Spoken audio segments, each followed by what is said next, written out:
السلام عليكم ورحمة الله وبركاته. ماشان وخاتم استي حوية ضحية حدن برواقضي نمعاد وضركتان وهالكي دراويشتا وهالكن حوية دي وخاتم استي في صوماليا وهالدي يميقوا وخاتم استي في صوماليا تاسانو شيغنا تدوينها عالمك نبدا داود يال markasta laga daawansan halkani waa dooxada xudun ee gobolka Sool waartan waxa ka jira barwaaqo waxa lagu jira bishii Ramadaan ee barakaysnayd oo isaga soo leersi tagnay mararka qaar halkan oo la isku xagureystaa bismillaahir rahmaanir rahiim allahumma salli ala muhammad hadda halkan oo fadhina waxa weeye dooxada xudun oo meesha caanka ku ahayd fardaha ay joogi jireen oo ay xariyana way ku leeyihiin fardihii marka waliba hadda fardii halkaas joogan iyo xariyahoodiiba halkaas weeye waxa weeye markaas haddii ay tahay goobtii fardaha meesha tani taariikh weyn bay leedahay wayna da'weyntahay taariikhdeedu marka waxa weeye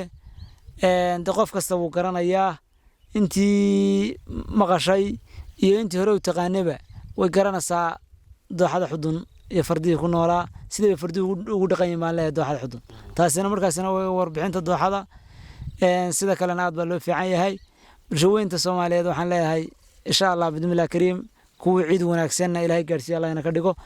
sanadkiisa kuwa barwaaqo iyo bashbash ku noolaada Allah ina ka dhigo والسلام عليكم ورحمة الله وبركاته. ماشان وخاتم استي حوية ضحية حدن برواقضي نمعاد وضركتان حوي أنا ودي سكر البديع ونحيو وضياش مقالة دي حدن بالنواحي جدا تشوقنا دي بدن كذا حوي براقو وبراق صورا الحمد لله رب العالمين الله بس كلام هذا رمضان كريم تمك تبلغ شراء حوي دي جماهير تيو سيدنا حوي وكهول قليان وينكشقيان حوي دي أنا هذا البلان دوني معي تحوي نمعة لهاي كدقي والسلام عليكم ورحمة الله وبركاته. عليكم ورحمة الله وبركاته. الكن نشوفنا ضحية حدن ده آديات دوبر واقعي سنتهاي هالكن ده أبرواقي بشوش وهالكي دراويشتا وهالكن حوي دي وخاتم استيد في صوماليا وهالدي يميقوا وخاتم استيد في صوماليا تاسانو شيغنا تدوينها عالمك يعني ميل كستا أي تاي خاتم استيد في صوماليا براقي بشوي إلهي وحنا كبرينا إنه بشهر رمضان بركيسنا توان كده من الوجرو إنه إلهي إيد كانوا جارسيو فرحات يبرواق. halka daga daawanasaan baa anigu maxamed cawiil dadka gobolada Sool sanad yacan meel kasta joogan halkan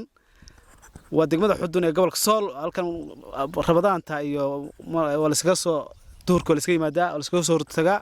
waddanka hawlo badan ba ka socda shirjiraadiya socda waddanka waxa la socdo ka socda iyo waddanka waa ogtiin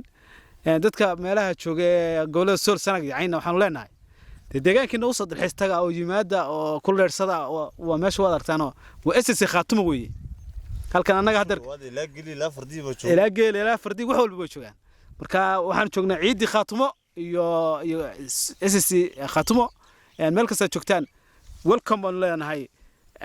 Aurelanis ku soo dhawaada dhulkeena hooyo meel kasta naga daawanaysaana waa dooxada xudun iyo kawte